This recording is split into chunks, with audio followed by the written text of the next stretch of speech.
Hey guys, back again, finally, with a new video. I know, so exciting. Wanted to do this video. I've been thinking about it for a while, just kind of randomly wanted to. Mainly to show off some Beretta 92s, because I'm a Beretta 92 fan.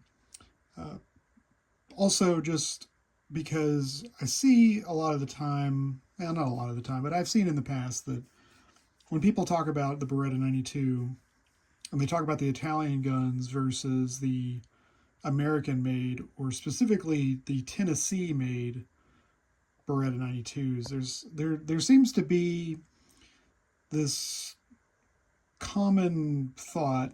I don't know if it's originated from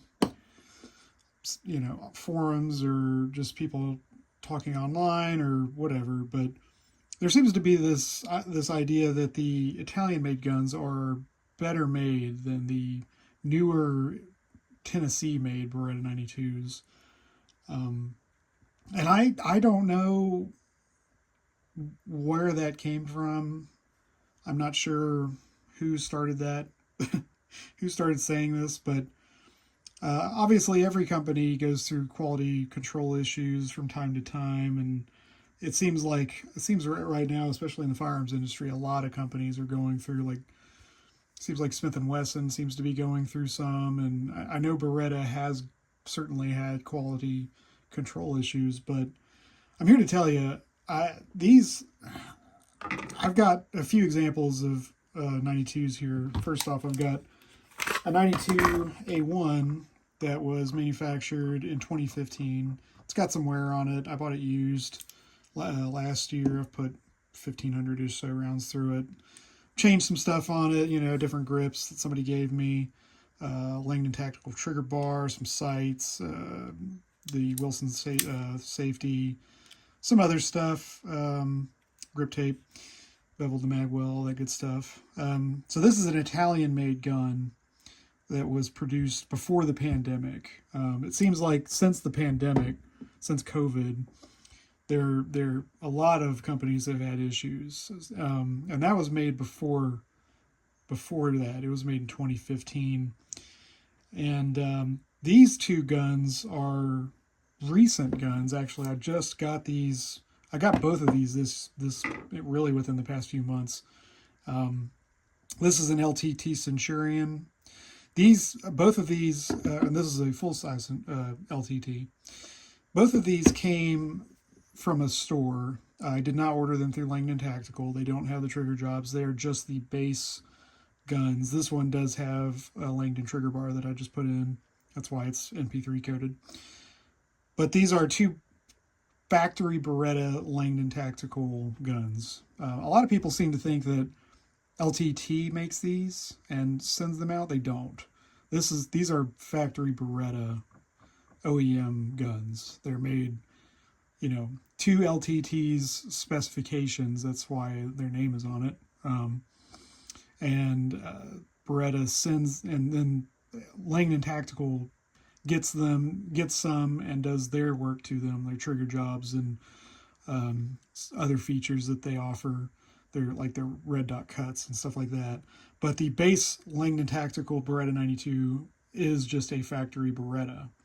And so I got both of these locally. A business had them in stock. Amazingly, I've never seen an LTT in stock anywhere around here, and they had several, and I was able to. I picked up the Centurion. They were crazy cheap, like way cheaper than I've ever seen an LTT, even before COVID. Before prices and everything went up. But I don't know if Beretta is like starting to discontinue them or what. But I got them both for a really reasonable price. I picked this one up, and then shortly after I put this one on layaway, just because I wanted the Centurion for concealed carry. It's just a great size. It's basically a Glock 17 size, a little bit shorter in the slide. And with these thin grips, it's pretty narrow. It's about as thin as you can get on a Beretta. But I already had this JM Custom Kydex holster from a compact that I used to have, and I really like the Centurion. I've got an older Centurion that was made in the 90s. I don't have it up here because I mainly want to compare newer made Berettas, and that one was, you can't really judge a 90s made Beretta to current or even sort of current production Berettas. And that's the purpose of this video. I just think it's interesting that people seem to think that these American-made, specifically Tennessee-made guns are not as well made as the 92s made in Italy, and I just don't get it. This one certainly, this Italian-made 92A1, which all the 92A1s are Italian-made as far as I know. It's got wear and tear on it just from people shooting it. I bought it used. I don't know how many rounds it has through it, to be honest. I've put 13, 14, 1500, I can't remember exactly. So not a ton. I've had it in this holster, also JM Custom Kydex holster. And it's probably caused a little bit of finish wear, but apart from the finish wear, this gun is incredibly mechanically sound. Nothing really to say about that. It's pretty. It's got some slide to frame wobble. The barrel fit is really good. The frames on the Italian-made guns, and I've noticed this with Italian-made guns, excuse me, is that the frame feels like a little bit rough, like sharper edged. And I don't know if it's just because the anodizing, the finish that they do on these is because it's different. But it seems like the edges are a little harsher, actually, on the 92s that were made in Italy.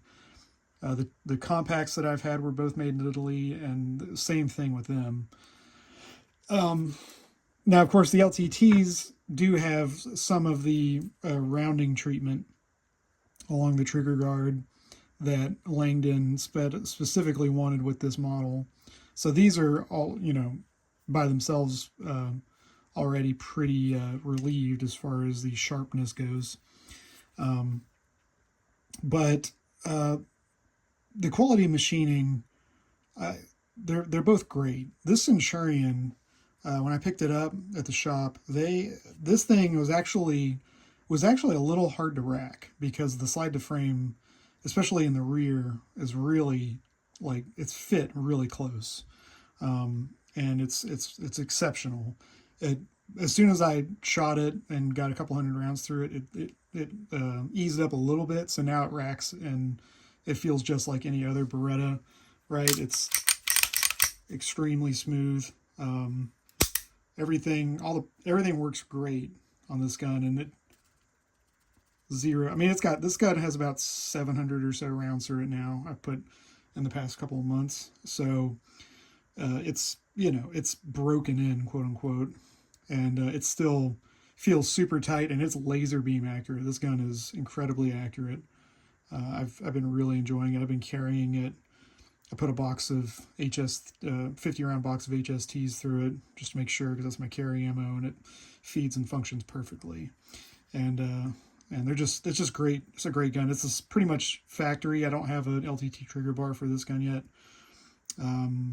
But the trigger, even as it comes, I did change out the spring to a 14-pound Wilson spring, as opposed to the 16 that comes with, which even the ones that it comes with was really pretty good.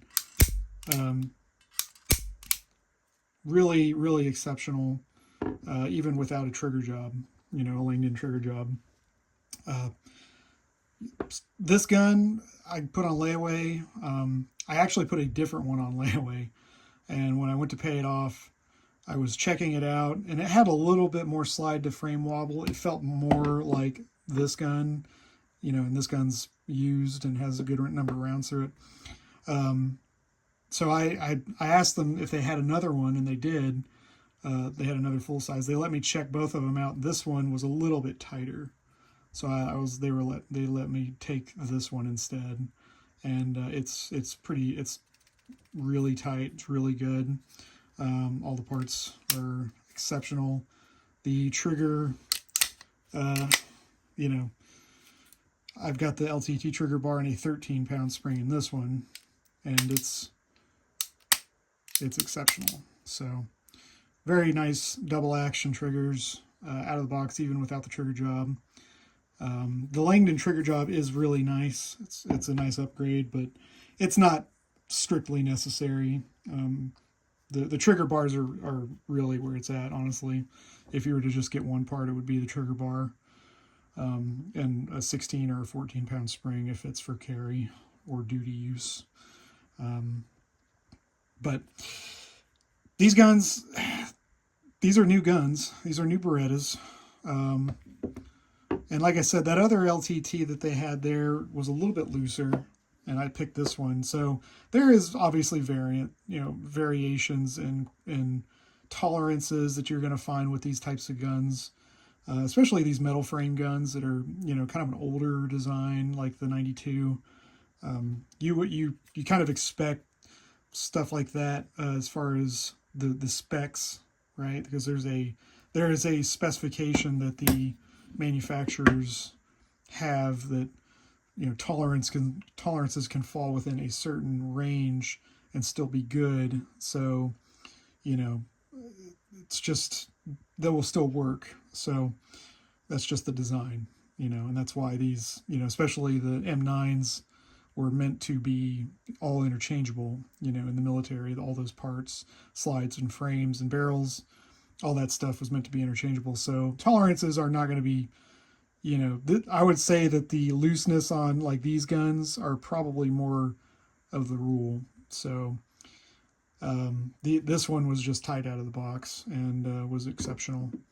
So, but they're all good, and maybe I'm sure there's probably lemons out there of Beretta, newer Berettas that aren't as nice. I'm sure people can find them, but I just don't really get the general vibe that people have or the general opinion that some people seem to have that American made Beretta 92s are less less good quality, lesser quality, I should say.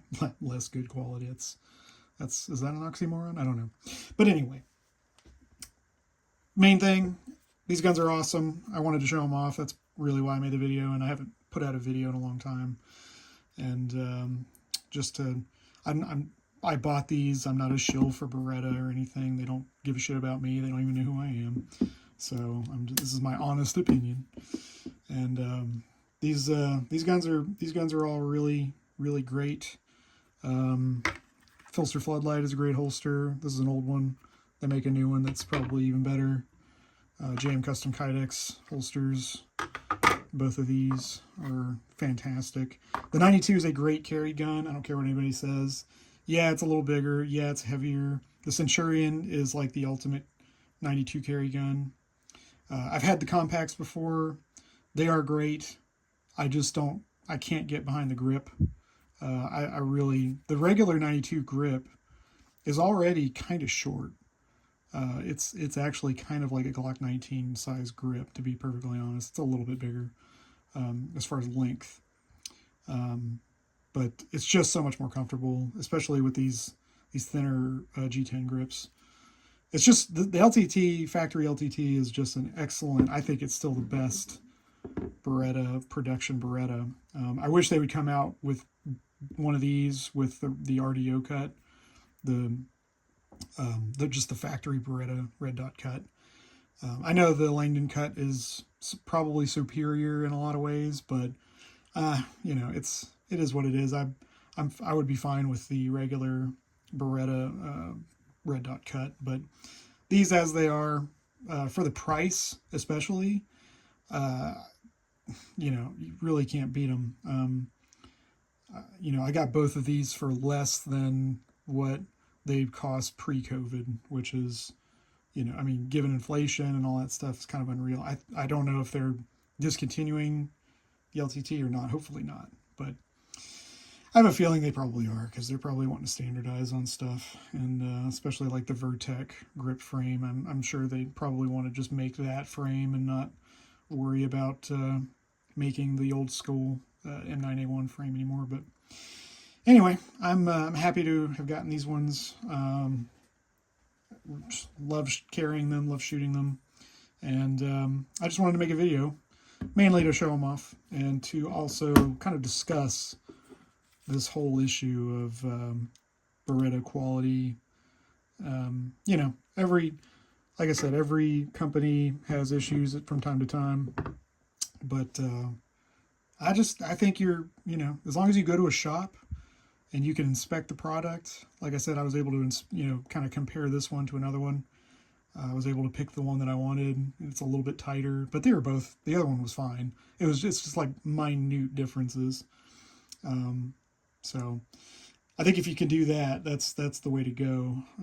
I try not to order stuff online anymore because I've been disappointed in the past. But anyway, that's it. Just a quick video, and hopefully you all enjoyed it. I'll try to make some more stuff in the future, just for fun. I just was just kind of taking a break from my drawing right here. I'm working on this. Oh, there goes the camera. Working on this active self-protection national conference poster drawing that I do for them. I don't know if anybody is subscribed to them or not. They're a pretty big channel. But yeah, I need to do more videos, I know, and hopefully will do that soon. So hopefully you all have a good day, and I'll talk to you later.